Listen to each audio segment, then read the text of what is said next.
Parallel line से connected बहुत सारा क्वेश्चन हम लोग कर चुके हैं। ठीक है, कुछ बच्चों का प्रॉब्लम आया है, उस प्रॉब्लम को हम लोग देखते हैं।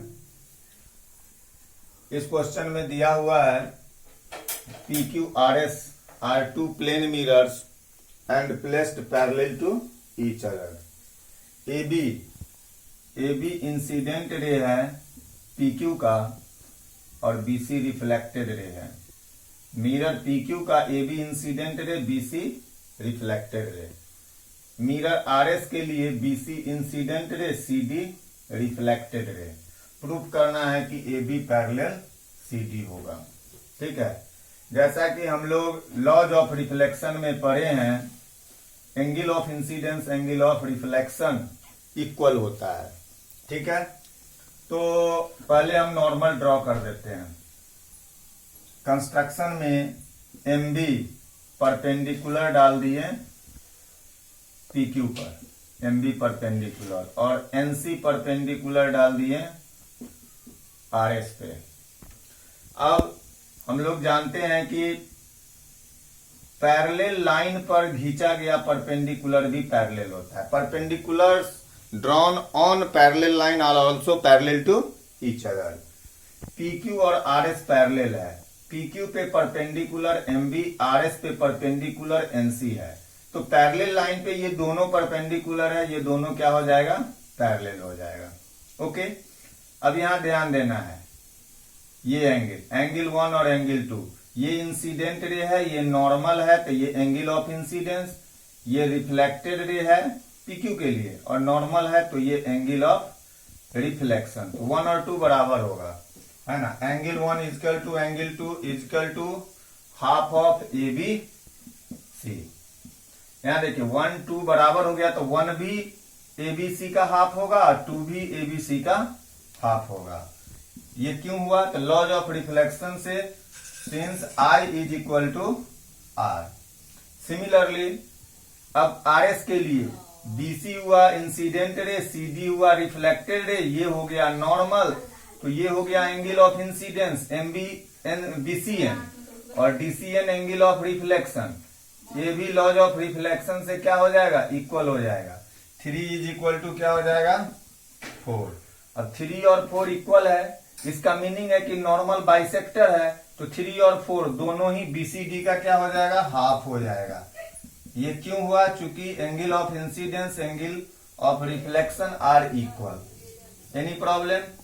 अब यहां देखिए, since MB parallel NC, MB parallel NC and BC is transversal, BC is transversal, therefore angle 2, ये लाइन पैरेलल है, ये ट्रांसवर्सल है, तो 2 और 3 में क्या रिलेशन होगा, अल्टरनेट एंगल है।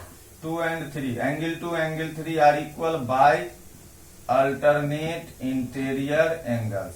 2 को हम क्या लिख सकते हैं, half of ABC, half of angle ABC। 3 को क्या लिख सकते हैं, half of BCD, half half cancel. क्या रिजल्ट आया, ABC इक्वल टू BCD। अब ABC को ध्यान से देखिए, ABC ये एंगल है और BCD ये एंगल है, ये भी अल्टरनेट है। Since alternate interior angles are equal, therefore AB parallel to CD, proved.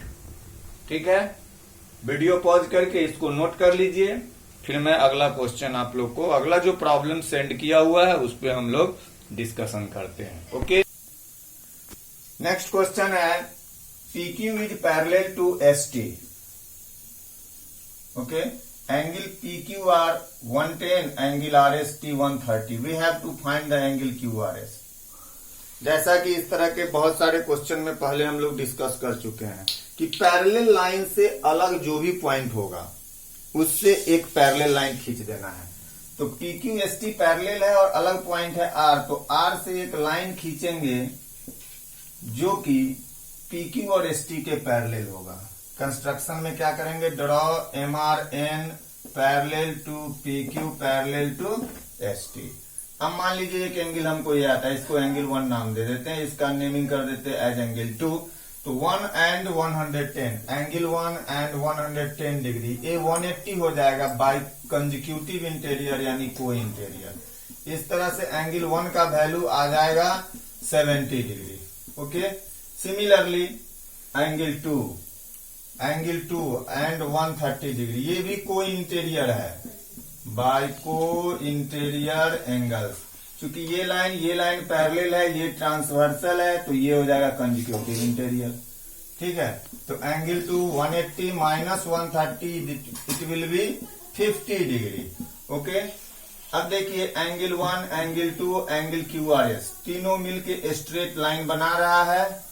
Straight line के एक ही ओर का एंगल है और एक ही पॉइंट पर है, इसीलिए इसका सम क्या होगा 180। Since MRN is a straight line.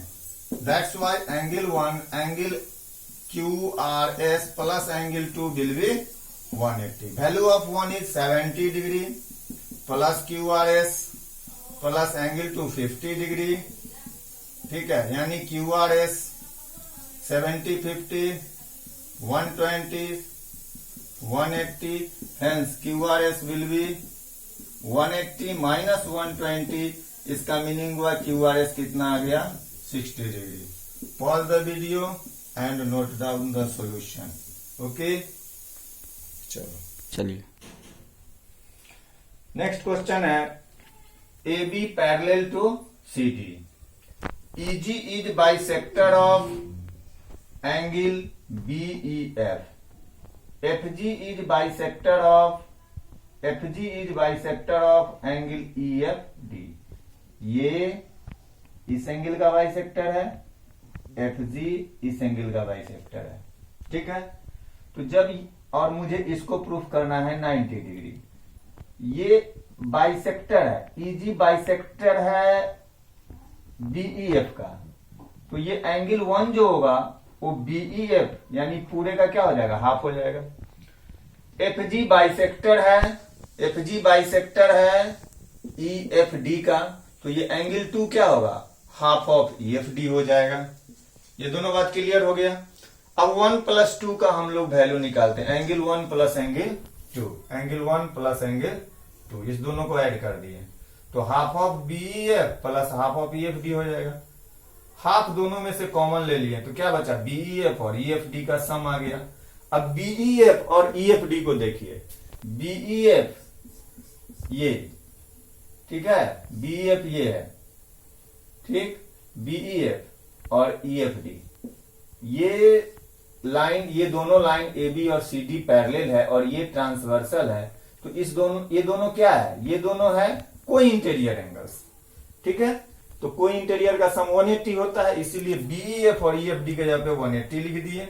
Half से ये कैंसिल होके 1 प्लस 2 कितना आ गया 90। अब ट्रायंगल बन रहा है, इन ट्रायंगल EGF, एक एंगल 1 है, एक 2 है और एक एंगल EGF है। ट्रायंगल के तीनों एंगल का सम 180 होता है bye angle sum property of triangle, और 1 प्लस 2 का वैल्यू 90 आया, यानी 90 plus EGF 180, that implies angle EGF 180 minus 90 कितना हो जाएगा 90। क्लियर, नोट करो।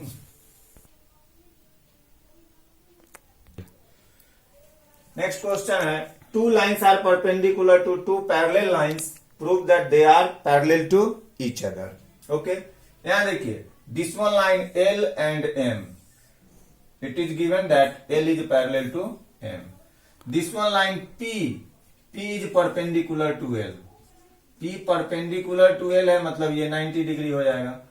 Q परपेंडिकुलर टू M है, Q किस पे परपेंडिकुलर है, M पे। प्रूफ करना है कि P और Q पैरेलल है।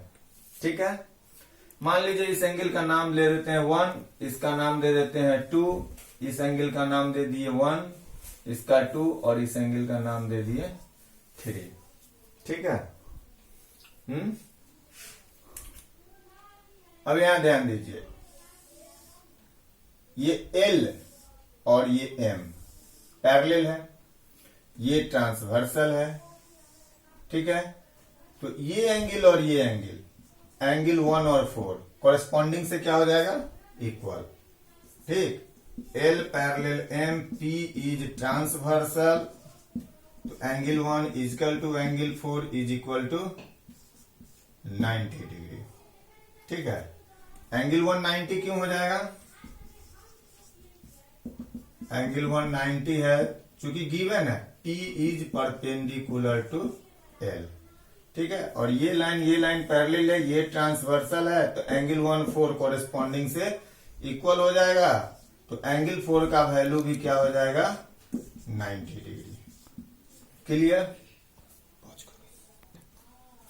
एंगल 4 90 आया, इसको इक्वेशन 1 मान लेते हैं। अब ये दिया हुआ है कि Q perpendicular to M, Q perpendicular है M पे, तो एंगल 3 क्या हो जाएगा, 90 degree. Angle 3 is equal to 90 degree since Q perpendicular to M। अब 3 भी 90 हो गया, 4 भी 90 हो गया। ठीक है, from equation 1 and 2 angle 3 is equal to angle 4 is equal to 90 degree. अब ये 3 एंगल 3 90 एंगल 4 90 दोनों इक्वल हो गया। ठीक है, अब P और Q स्ट्रेट लाइन है और ये ट्रांसवर्सल है, तो ये कोरेस्पॉन्डिंग एंगल है और दोनों का वैल्यू 90 है। Since corresponding angles are equal, तो जब कोरेस्पॉन्डिंग एंगल इक्वल होता है तो लाइंस क्या हो जाता है, पैरेलल।